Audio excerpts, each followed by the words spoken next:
Salut! Merci d'écouter encore cette nouvelle capsule informative. Aujourd'hui, on va s'éloigner un petit peu du monde législatif. On a pas mal fait le tour de ce que couvre le Code du travail. Puis, on aimerait vous parler plus particulièrement de votre centrale syndicale et de son fonctionnement aujourd'hui.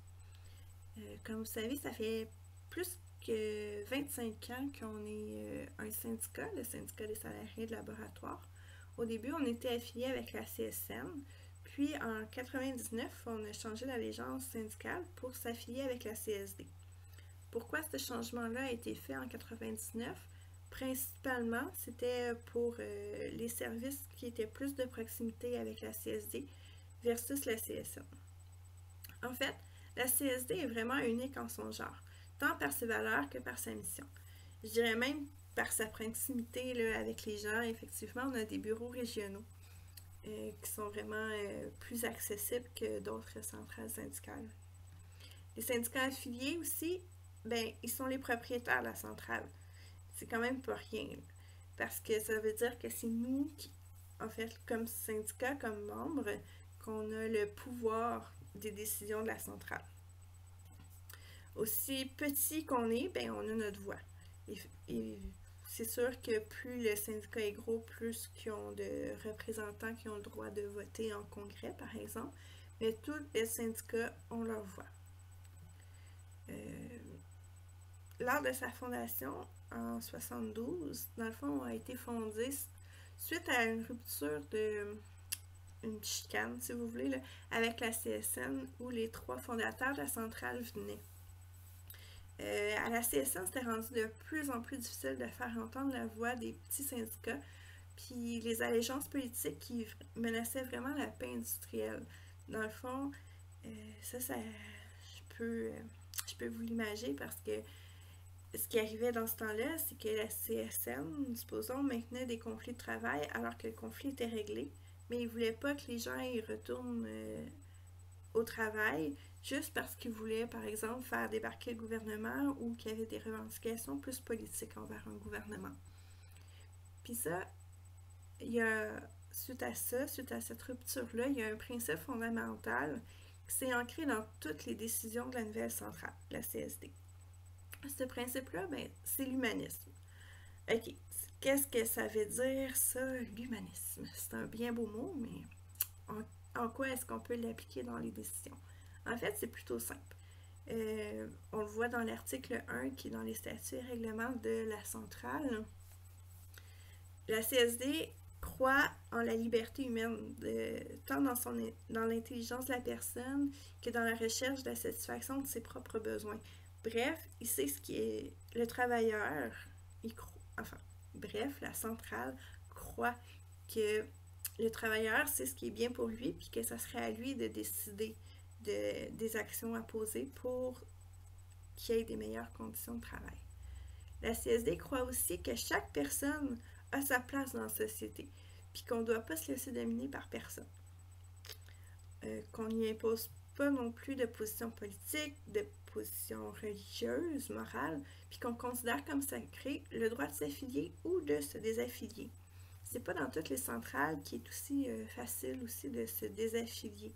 Souvent quand tu adhères à une centrale syndicale, ben, soit que tu as des pénalités ou c'est plus difficile d'en ressortir après, là, quand, supposons que ça ne ferait pas ton affaire. Comme les syndicats sont propriétaires, ben, je vous l'ai dit tantôt, c'est nous qui avons le pouvoir. C'est le cas dans la centrale, mais c'est aussi le cas dans notre propre syndicat. Toutes les décisions, ils doivent être prises par la base. La base, c'est les membres. Puis non par les dirigeants. Dans le fond, les décisions, ils vont d'en bas vers le haut et non du haut vers le bas.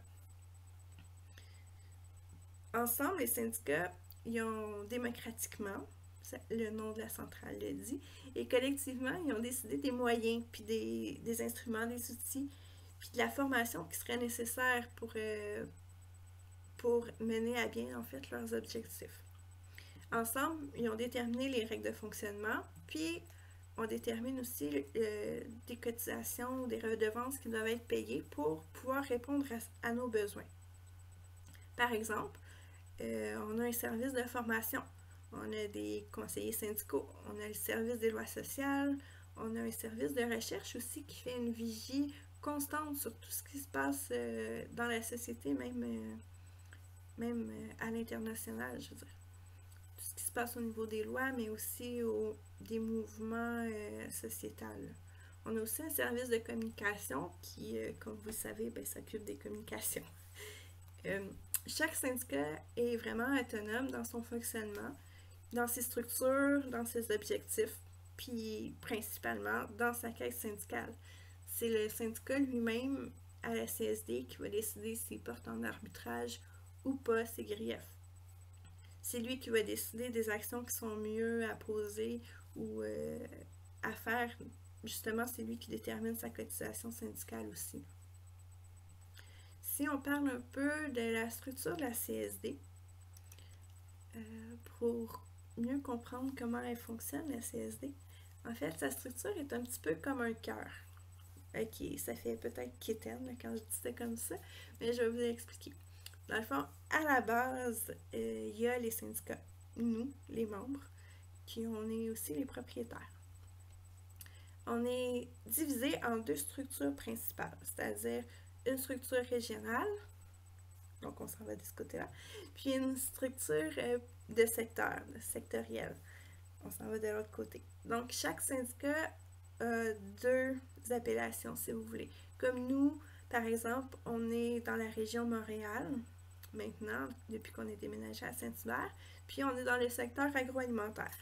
Donc, le syndicat élit ses dirigeants qui, eux, doivent faire une représentation au niveau régional, puis une représentation au niveau sectoriel. Puis, dans ces deux structures-là, il y a aussi des élus. Ces élus-là, qui sont à travers, mettons qu'on parle de la région, qui sont à travers tous les syndicats de la région, on élit un représentant régional, représentante adjointe ou un représentant adjoint, puis un secrétaire de région, qui eux vont nous représenter, puis ça c'est autant au niveau sectoriel, là. Il y a des structures un petit peu différentes, mais dans les deux cas, il faut des élections. Donc, ces élus-là, ils vont nous représenter au niveau du conseil de direction. On est rendu ici dans mon petit cœur. Au conseil de direction, on a ces élus régionaux, les élus sectoriels de secteur et de la fédération qui siègent là. Mais il y a aussi les 4 membres du bureau syndical de la CSD, puis un membre du personnel de la CSD. Donc, au bureau, pas au bureau, désolé, au conseil de direction, ils prennent pas de décision. Eux, dans le fond, ils veillent à l'administration puis à la coordination de toutes les décisions qui ont été prises en congrès. Puis ils veillent aussi à apporter ou à suggérer, en fait, des modifications au règlement ou des modifications au niveau de la structure qui pourraient être faites pour répondre aux besoins soit des régions, soit des secteurs. Puis ça, ils sont avec le bureau syndical, dans le fond, ils suggèrent ça au congrès. Le bureau syndical, lui, ils font les représentations, puis ils veillent justement à tout ce qui est administration de la centrale, là. Donc, on est rendu dans le haut de mon cœur. Puis je dis que c'est un cœur parce que toutes ces décisions-là, ils doivent redescendre vers le membre et être pris soit en congrès, soit en plénière. La différence entre un congrès ou une plénière, en fait, le congrès et la plénière, c'est un petit peu comme nos assemblées générales. Le congrès, c'est là qu'il va y avoir les élections du bureau syndical. Puis ça a lieu aux 2 ans. Les années impaires pour les congrès, puis les années paires pour les plénières. Donc, à chaque année, au mois de juin environ, là, il y a soit un congrès, soit une plénière qui est comme l'assemblée générale, si vous voulez, la centrale. Puis ça, chaque syndicat peut aller représenter son syndicat dans cette instance-là. Parmi les moyens que les syndicats y ont choisis, la CSD s'est dotée aussi d'un fonds d'expertise médicale pour couvrir les frais. En fait, elle rembourse 75% des frais d'un expert quand c'est nécessaire, quand il faut une expertise médicale lors d'une contestation au niveau des dossiers de CNESST, là, que ce soit un accident de travail ou une maladie professionnelle. Donc, ça ça fait en sorte que le syndicat ou le salarié visé, il y a juste 25% de la facture à payer, ce qui est vraiment unique aussi à notre centrale syndicale, qu'il n'y a pas ça dans les autres centrales. On a des conseillers syndicaux, autant au niveau de la négo que du soutien à la vie syndicale. On a aussi des avocats aux lois sociales qui vont nous aider aussi pour plaider en arbitrage de griefs ou au tribunal administratif du travail, comme je vous en parlais dans une capsule précédente. Donc, ça va être nos conseillers négaux qui vont plaider pour nous quand on est en arbitrage de griefs. Puis, au tribunal administratif du travail, il faut que ce soit un avocat. Donc, c'est les avocats aux lois sociales là, qui vont plaider à ce moment-là. Les services de formation aussi, il est là pour appuyer les membres, pour les outiller aussi beaucoup dans toutes les sphères en fait de la vie syndicale. Comme vous savez, bon, je suis militante à la formation pour la centrale, donc je suis mobilisée, si vous voulez, pour aller donner ce genre de formation-là. Les formations, il y a des formations régionales, des formations provinciales. Moi, je suis au niveau des formations régionales, donc ils sont plus globales, je dirais, plus de base aussi pour tous les syndicats, que ce soit de l'initiation à la vie syndicale, au rôle des dirigeants, par exemple, ou des formations plus poussées aussi en santé et sécurité au travail, les formations pour la trésorerie, le comité de surveillance, par exemple. Mais il y a aussi des formations qui sont plus poussées, là, qui parlent qui sont données entre autres par soit des avocats ou des conseillers de la centrale syndicale qui nous amènent à un autre niveau.